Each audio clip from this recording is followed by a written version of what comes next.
ओम शांति 26/6/2023 की मुरली है। मुख्य रूप से बाबा ने कहा, आप बच्चे जब बाप के पास जीते जी मरते हो तो सारी दुनिया ही खत्म हो जाती है। दूसरे मनुष्य तो जिस दुनिया में मरते हैं उसी दुनिया में जन्म लेते, लेकिन तुम्हारा जन्म फिर इस पुरानी दुनिया में नहीं होता। फिर कहा, तुमने ईश्वर की गोद ली है मनुष्य से देवता बनने के लिए। उनकी श्रीमत ही तुम्हें मनुष्य से देवता बना देती है। आगे कहा, मम्मा बाबा को फॉलो कर सूर्यवंशी में आना है, अपनी मत पर नहीं चलना है। श्रीमत से ऊंच देव पद पाना है। हम बाबा के ही होकर रहेंगे, इसी निश्चय में रहना है।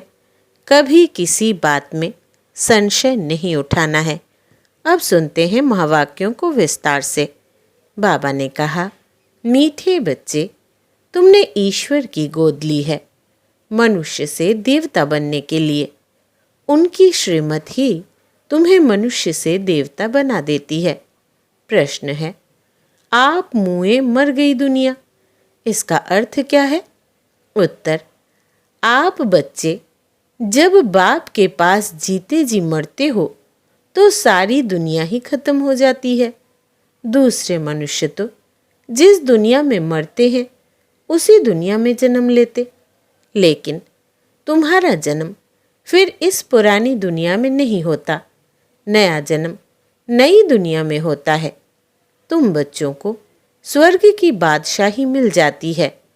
गीत है, मरना तेरी गली में। ओम शांति।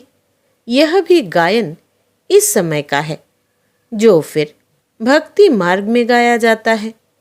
इस समय जबकि तुम बाप के पास जीते जी मरते हो तो बरोबर सारी दुनिया ही खत्म हो जाती है।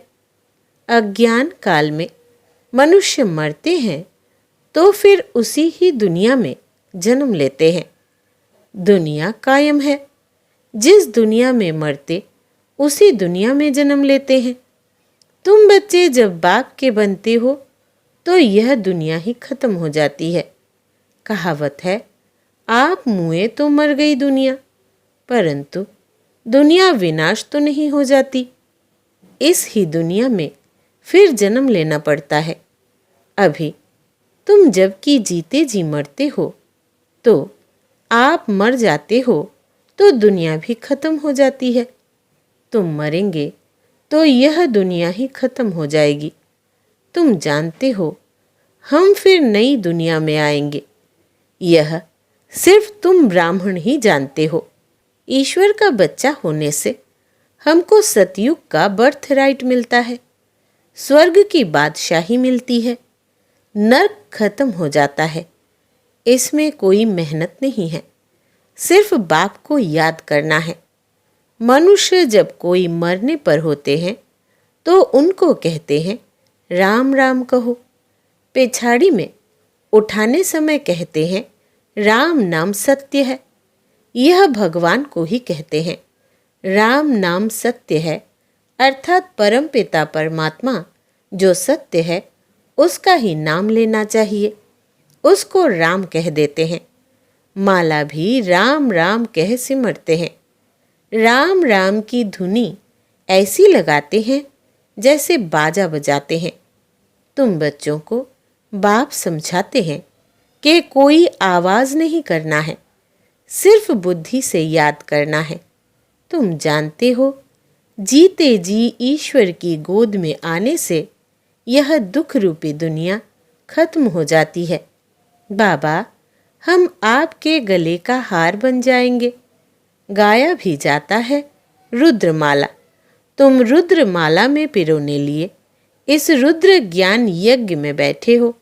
कल्प पहले मुआफिक दूसरा कोई सत्संग नहीं जहाँ ऐसे समझते हो कि हम ईश्वर बाप के गले में पिरोएंगे। बाप से तो ज़रूर बरसा मिलेगा। बाप कौन कहते हैं? आत्मा। आत्मा में ही मन बुद्धि है ना। बुद्धि समझती है, फिर कहती है। पहले संकल्प आता है, फिर कर्मेंद्रियों से कहा जाता है, बरोबर हम बाबा के बने हैं, बाबा के ही होकर रहेंगे। गॉड फादर कहते हैं ना। फिर पूछो, तुम्हारे में गॉड फादर की नॉलेज है? तो कहेंगे गॉड तो सर्वव्यापी है। बोलो, तुम्हारी आत्मा कहती है परम पिता परमात्मा तो पिता है, फिर सर्वव्यापी कैसे होगा? बच्चे में बाप आ गया क्या? बाप को सर्वव्यापी कहना बिल्कुल रॉन्ग है। लौकिक बाप के भी 5-7 बच्चे होंगे, क्या वो कहेंगे कि बाबा आप सर्वव्यापी हो? यह भी समझने की बातें हैं। मुख से कहते हो परम पिता, फिर सर्वव्यापी कैसे कहते हो? पिता फिर मेरे में है, यह कैसे हो सकता? बच्चा फिर कहे मेरे में बाप का प्रवेश है। बच्चा थोड़े ही कहेगा मैं बाप हूँ। तुम आत्मा उनके बच्चे हो। फिर कहते हो पिता मेरे में भी है, बाप कैसे बच्चे में होगा? बहुत अच्छी रीति समझकर फिर समझाना है। रुद्र ज्ञान यज्ञ तो मशहूर है। रुद्र है निराकार, श्री कृष्ण तो साकार है। आखिर भगवान किसको कहा जाए? मनुष्य तो बहुत भूले हुए हैं। कह देते God father is omni present, मेरे में भी है। बाप तो घर में ही रहता और कहाँ रहेगा? अभी बाप इस बेहद के घर में आया हुआ है, यहाँ विराजमान है। कहते हैं मैंने इसमें प्रवेश किया है। कुछ पूछना हो तो पूछो। आगे पितरों को बुलाने का बहुत रिवाज था। पितृ तो आत्मा है ना। पितृ को यानी आत्मा को खिलाया जाता है। कहेंगे आज हमारे दादे का पितृ है, आज फलाने का पितृ है, तो आत्मा को बुलाया जाता है, खिलाया जाता है। समझो किसका स्त्री से प्यार है, उसकी आत्मा को बुलाते हैं। कहते हैं हमने हीरे की फुल्ली पहनाने का वायदा किया था। ब्राह्मण को बुलाकर उसे हीरे की फुल्ली पहनाते हैं। बुलाया तो आत्मा को ना, शरीर थोड़े ही आया। यह रस्म भारत में ही है। जैसे तुम सूक्ष्म वतन में जाते हो, कोई मर गया तो उनका भोग लगाते हो। सूक्ष्म वतन में वो आत्मा आती है। यह है बिल्कुल नई नई बातें। जब तक कोई अच्छी रीति ना समझे तब तक संशय उठता है। यह क्या करते हैं? ब्राह्मणों की रस्म रिवाज देखो कैसी है। इस समय सभी मनुष्य मात्र तमो प्रधान है। बाबा तो है ही पतित पावन, वो कभी तमो प्रधान नहीं होते। मनुष्य को पतित पावन नहीं कहेंगे। पतित पावन माना सारी दुनिया को पतित से पावन बनाने वाला। वो तो एक बाप के सिवाय दूसरा कोई हो ना सके। धर्म स्थापक तो आते हैं अपना अपना धर्म स्थापन करने। क्रिश्चियन धर्म का सीजरा वहाँ है। पहले क्राइस्ट आया, फिर उनके पिछाड़ी भी आते रहेंगे, वृद्धि को पाते रहेंगे। वो कोई पतित को पावन नहीं बनाते। नंबरवार उन्हों की संख्या आती है। पतित पावन तो इस समय चाहिए जबकि सब कब्र दाखिल हो जाते हैं। सबको पावन बनाने वाला एक ही है, यह तो समझते हो। बरोबर इस समय सारी दुनिया जर्जरी भूत है। बनेन ट्री का मिसाल देते हैं। बहुत बड़ा झाड़ होता है, उनके नीचे बहुत पार्टियां जाकर बैठती है। उसका फाउंडेशन सड़ा हुआ है, बाकी सब टाल टालियां खड़ी है। यह भी झाड़ है। देवी देवता धर्म का जो झाड़ है उसका फाउंडेशन उल्टा ऊपर है और जड़ एकदम कट गई है। बाकी सब है। बीज हो तब तो फिर से स्थापन करे। बाप कहते हैं मैं फिर से आकर स्थापन कराता हूँ। ब्रह्मा द्वारा स्थापना, शंकर द्वारा विनाश। बरोबर अनेक धर्मों का विनाश हुआ था इस महाभारत लड़ाई में।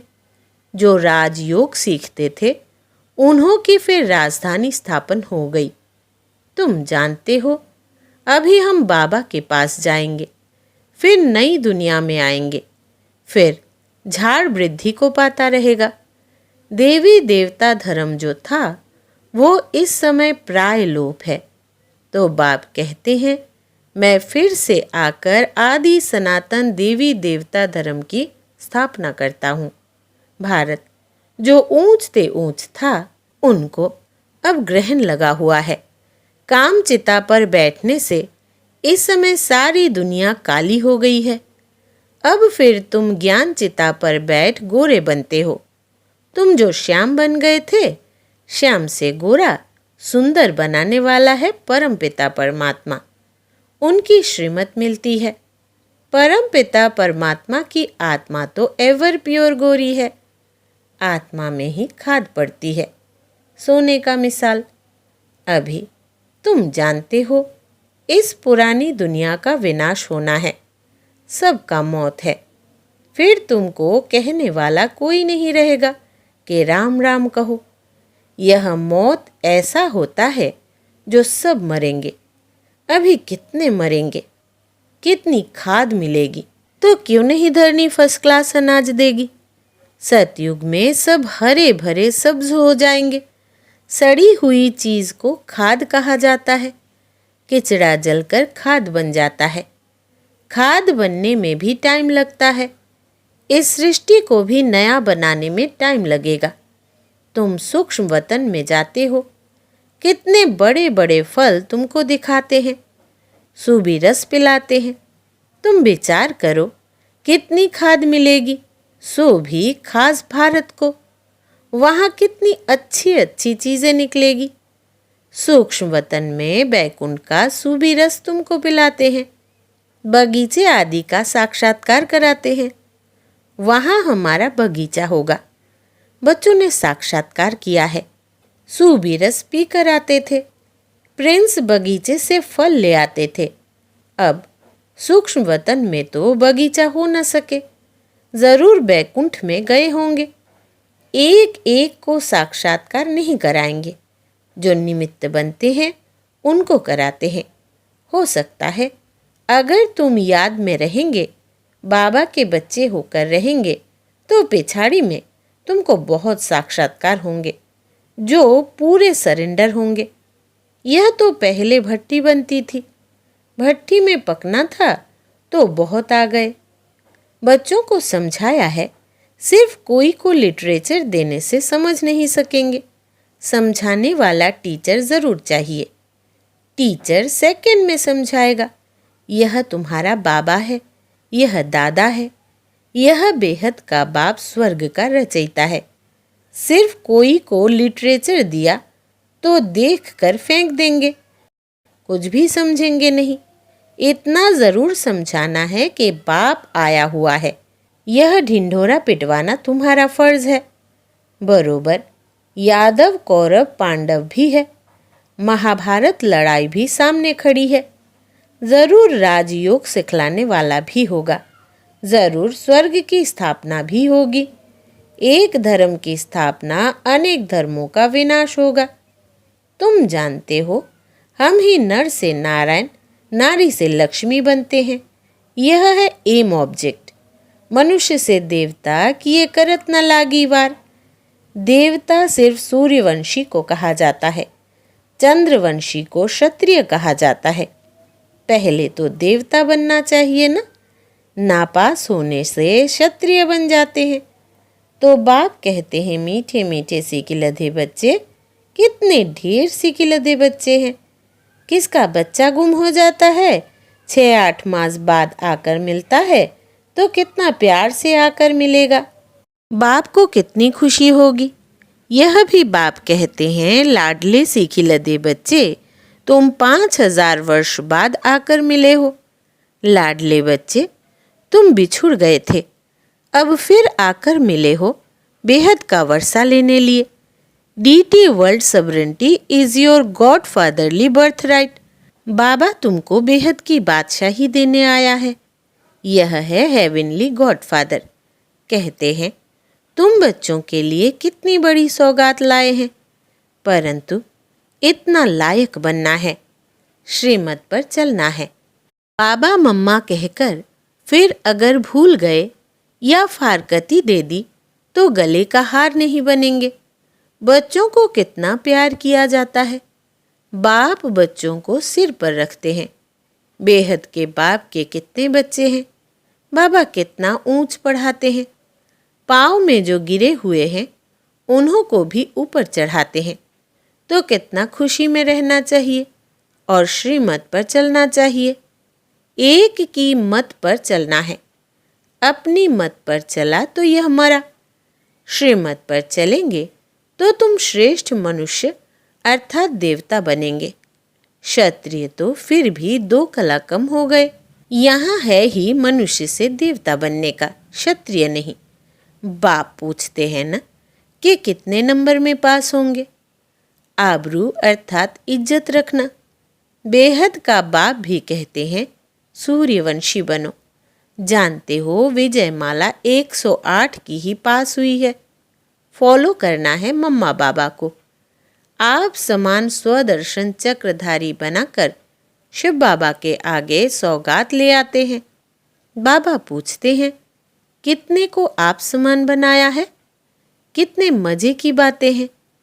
तुम ही समझ सकते हो, नया कोई बिल्कुल नहीं समझेगा। यह मनुष्य से देवता बनने की कॉलेज है। कोई को तो 7 रोज में ही बहुत रंग चढ़ जाता है, कोई को तो बिल्कुल नहीं चढ़ता। छी कपड़े पर बड़ा मुश्किल से रंग चढ़ता है। बहुत मेहनत करनी पड़ती है।